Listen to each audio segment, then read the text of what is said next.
तस्वीरें आपको दिखा देते हैं छत्तीसगढ़ और मिजोरम की, क्योंकि छत्तीसगढ़ की 20 सीटों पर और मिजोरम की सभी 40 सीटों पर आज मतदान शुरू हो चुका है। सुबह से ही मतदान की प्रक्रिया जारी है और जैसा कि हमारे संवाददाता जानकारी दे रहे थे, बढ़ चढ़कर लोग लोकतंत्र के इस पर्व में हिस्सा ले रहे हैं। छत्तीसगढ़ में 20 सीटों पर मतदान आज दोपहर 3 बजे तक ही होगा, क्योंकि नक्सल प्रभावित कई सारे ऐसे इलाके हैं जहां पर इस वक्त जबरदस्त सुरक्षा के इंतजाम है। यहां तक कि ड्रोन की भी मदद ली जा रही है। मिजोरम में सभी 40 सीटों पर वोटिंग की जा रही है। 3 दिसंबर को नतीजे आएंगे और हम आपको दिखा रहे हैं टेलीविजन स्क्रीन पर छत्तीसगढ़ की किन किन सीटों पर आज वोटिंग हो रही है, जहां पर कौन से मुद्दे इस बार सबसे ज्यादा हावी रहने वाले हैं। इसके बारे में और ज्यादा जानकारी के लिए तमाम खास मेहमान हमारे साथ बने हुए हैं। प्रोफेसर संजय कुमार का मैं रुख करना चाहूंगी। संजय जी, जिन राज्यों में बीजेपी के पास चेहरा नहीं है, वहां के लिए पहले ही प्रधानमंत्री साफ कर चुके हैं कि कमल ही चेहरा है। ऐसे में ये बीजेपी के लिए एक प्लस पॉइंट है या फिर नेगेटिव पॉइंट है, क्योंकि कई बार सिर्फ चेहरे को देखकर ही मतदान करते हैं लोग।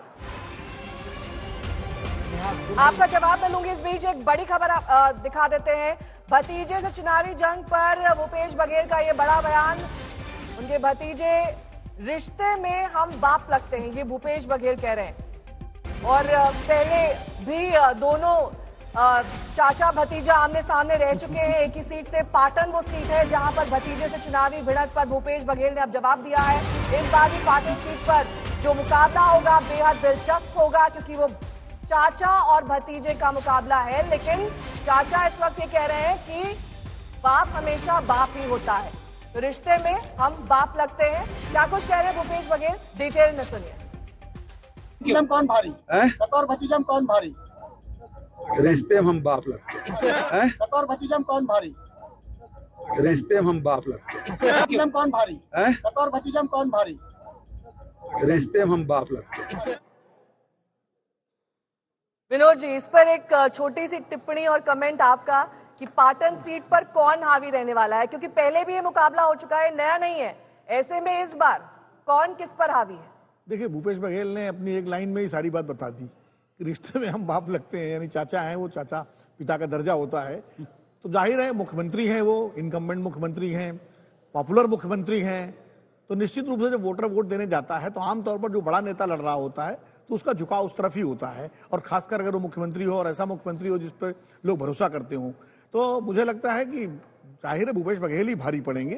क्योंकि हालांकि एक बड़ी दिलचस्प बात बताऊं आपको, भूपेश बघेल अपने भाई से सरपंची का चुनाव बहुत शुरू में 1 या 2 वोट से हारे थे। ये भी बहुत पहले की बात है। वो शायद विजय बघेल के पिताजी रहे होंगे, उनके भाई। तो इस परिवार में ये राजनीतिक प्रतिद्वंदिता आपस में शुरू से ही चलती रही है भाइयों में। अब भाई के बाद भतीजा मुकाबले में है, पिछली बार भी रहे हैं। तो मुझे लगता है कि उन्होंने जो कहा वो एक उसमें कहा एक चीज़ कहते हैं ह्यूमर, गुड ह्यूमर में, जो हमारे यहाँ माना जाता है। लेकिन एक तरह से वो राजनीतिक संदेश भी है कि भाई लोग मतदाताओं के लिए कि भाई देखो, जिसको वोट दो, तो मैं अगर जीतूंगा तो मुख्यमंत्री बनूंगा, तो विजय बघेल तो मुख्यमंत्री बनने वाले हैं नहीं। तो एक बड़ा राजनीतिक संदेश आप इसे मानते हैं। अब संजय जी, आप पर आते हुए अपना जवाब आप दीजिए, जिस पर हम ये जानना चाहते थे कि चेहरे का ना होना बीजेपी के लिए प्लस पॉइंट या माइनस? नेहा, मुझे लगता है इस चुनाव में बीजेपी के लिए प्लस पॉइंट है। और उसकी वजह क्या है, मैं ये ऐसा क्यों कह रहा हूँ? जब हमने देखा है कि मुख्यमंत्री की पॉपुलैरिटी पार्टी को जितना वोट मिलता है उससे ज्यादा होती है, तब वो अपनी पार्टी के लिए वोट, एडिशनल वोट खींच पाते हैं। लेकिन अगर हम 2008, 2013 और 2018 की अलग अलग राज्यों में जो बीजेपी के चीफ मिनिस्टर थे उनकी पॉपुलैरिटी को देखता हूं, तो लगातार उनमें गिरावट आ रही थी। और 2018 के चुनाव में लगभग ऐसा देखने को मिला, तीनों राज्यों में जो उनके चीफ मिनिस्टर थे या चीफ मिनिस्ट्रियल कैंडिडेट थे, उनकी पॉपुलैरिटी पार्टी के वोट से नीचे थी। मुझे लगता है ये देखते हुए बीजेपी ने जो कदम उठाया 2023 के चुनाव के लिए, किसी को भी चेहरा घोषित नहीं किया, बीजेपी ने कम से कम सही कदम उठाया है। अब इसका फायदा होगा, नुकसान होगा, ये तो आने वाला वक्त बताएगा। लेकिन स्ट्रैटेजी के हिसाब से मुझे लगता है बीजेपी का कदम सही है, क्योंकि उनके जो चेहरे थे इन राज्यों में, वो अपने बदौलत पार्टी के लिए वोट खींचने की स्थिति में दिखाई नहीं पड़ रहे हैं।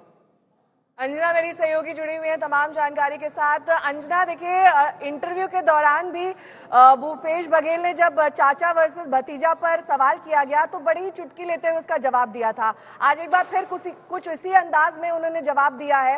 उन्होंने कहा है कि बाप आखिरकार बाप ही होता है, और जैसा कि विनोद जी भी कह रहे हैं कि बड़ा राजनीतिक संदेश है, क्योंकि ये कांग्रेस को भी मालूम है और भूपेश बघेल को भी मालूम है कि अगर जीत कांग्रेस की होती है तो वही सीएम बनेंगे। बिल्कुल नेहा, और देखिए पाटन सीट पर मुझे लगता है कि अब उन्होंने काफी इम्प्रोवाइज किया है। पहले उनसे पूछिए तो थोड़ा सा इधर उधर की बात करते थे, क्या उसके बारे में बोलना है, भतीजा है भाई विजय बघेल, लेकिन अब उन्होंने मास्टरी वाला डायलॉग निकाला है और फिल्मी अंदाज में कहा है कि रिश्ते में हम उनके बाप लगते हैं। देखिए 1993, उसके बाद 5 साल बाद 1998, फिर 2003 के चुनाव में, उसके बाद जो 2008 का चुनाव हुआ उसमें विजय बघेल ने हरा दिया था इसी पाटन सीट से छत्तीसगढ़ में उन्हें, लेकिन उसके बाद फिर 13 हो 18 हो, यानी लगातार वहां से लगभग 5-6 बार जीतते रहे हैं भूपेश बघेल। 2008 में लेकिन भतीजे ने पटकनी दी थी, जो इस वक्त दुर्ग से सांसद थे, वो इस बार चुनावी मैदान में है। एक और दिलचस्प चीज है कि अमित जोगी भी वहां पर पाटन सीट से चुनावी मैदान में उतर रहे हैं। वो कह रहे हैं कि मैं बदले की नहीं बदलाव की राजनीति कर रहा हूं, मेरी कांग्रेस से लड़ाई नहीं है, मेरी लड़ाई है।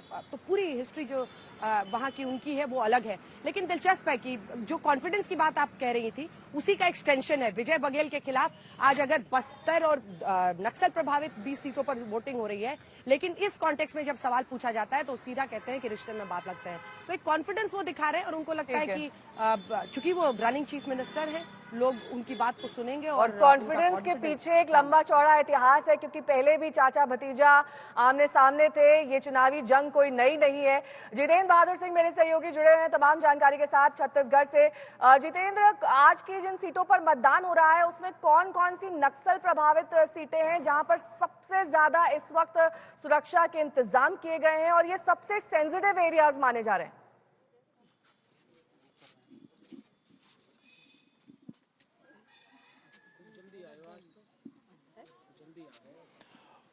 बिल्कुल नेहा, जो बस्तर संभाग की 12 विधानसभा सीटें हैं वो काफी सेंसिटिव एरिया में आती हैं। वहां पर सुरक्षा के कड़े इंतजाम किए गए हैं। मैं इस वक्त जहां पर मौजूद हूं, ग्राउंड जीरो की सिचुएशन ये है कि यहां सुरक्षा के ऐसे कड़े इंतजाम किए गए हैं जिसकी वजह से यहां की जो आम जनता है उसको कोई भी परेशानी नहीं हो रही है।